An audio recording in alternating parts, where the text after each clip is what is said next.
Hi, Cameron. I wanted to leave you some feedback on Essay One. Um, Overall, I think you're pointing to some good things in this essay. So I really like the fact that you are using the appeals to talk about what Orwell is doing. I think that's a good choice for this essay because we can see good examples of each of those in his essay. Overall, I think you have a really good sense of paragraph organization.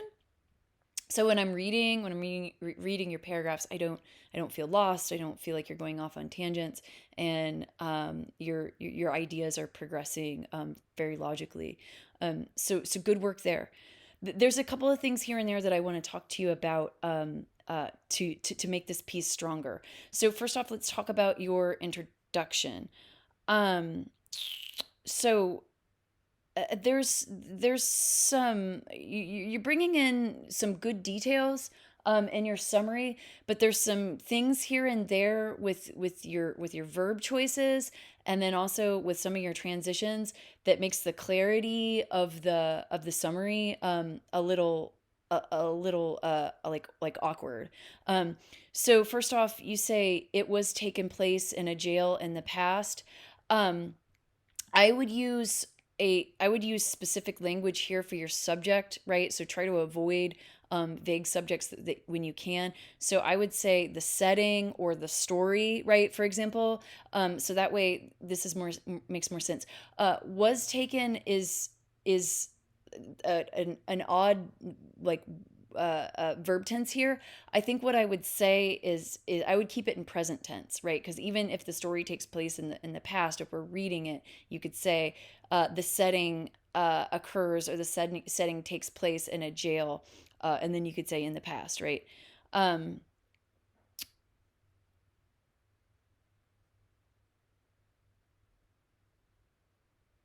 Sorry, I'm reading to think about this.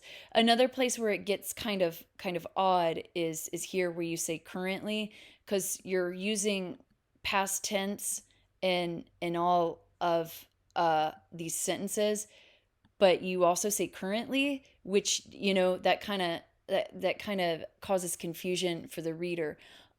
So I would see if you can use present tense with these verbs as much as you possibly can. I'd also like you to think about how you can uh, allow these sentences to connect together more clearly, because they kind of feel like lists, like one this happened, two this happened, three this happened, instead of like showing how all of these ideas are connected. And I think that you can do that with sentence variety and transitions. Sentence variety meaning that all of your sentences are all one sentence type in this introduction. They're primarily simple sentences, meaning that it's one subject, one verb. But if you wrote some sentences with some introductory phrases, like some complex sentences, I think that would give you more variety. And if you have any questions about like complex sentences, for example, and what I mean, just let me know. I'd be happy to talk to you about that. So here's something else that I want to point out to you. The thesis itself is pretty good, but note that there's a big gap between all these really broad summary points to the idea that logos, ethos, and pathos is used. So it's like the reader is progressing along, and then there's like this huge speed bump, right, between the summary details and your thesis. So what I recommend is kind of slowing down here and giving the reader time to digest, and say that some of these choices in here were purposeful on Orwell's part, and that he's attempting to persuade the audience of something, right? Up here, you don't tell us what his stance is, right? But you can kind of hint at it here, and then explain that he really makes this known through his use of logos, ethos, and pathos. Reread this paragraph, and I think that you'll hear that there's like this gap in logic right here that could be closed up with a little bit more writing. So in terms of this first paragraph with logos, um, the examples that you're bringing in, I'm not quite sure how they're logos.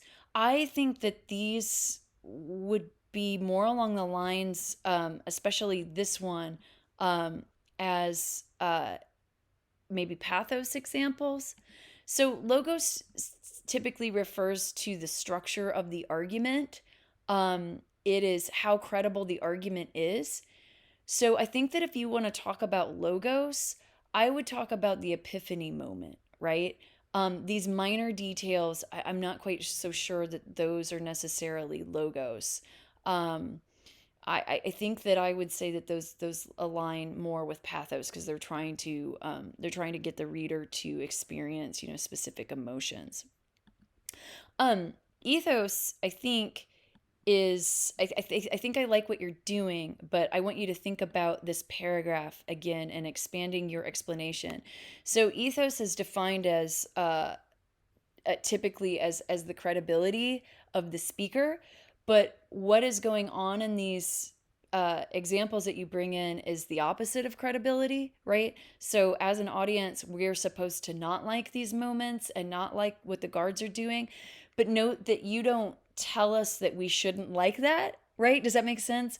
So you just kind of say, well, it's ethos, and here are the examples of it. But note that the reader's going to go, okay, if ethos is credibility, how are these examples, how are these pieces of evidence examples of ethos? So you need to explain how they're bad examples, right, of ethos, and how the reader essentially does not like the character of the guards, right? I hope that makes sense. I get really confused because so you say ethos was used, there's enormous amount of ethos, and then when you come down here, you say the author also used ethos, but not much ethos. I'm confused on what it is. Like those key ideas kind of seem contradictory. So I would recommend clarifying really what you mean. And again, I'm almost close to what you mean here.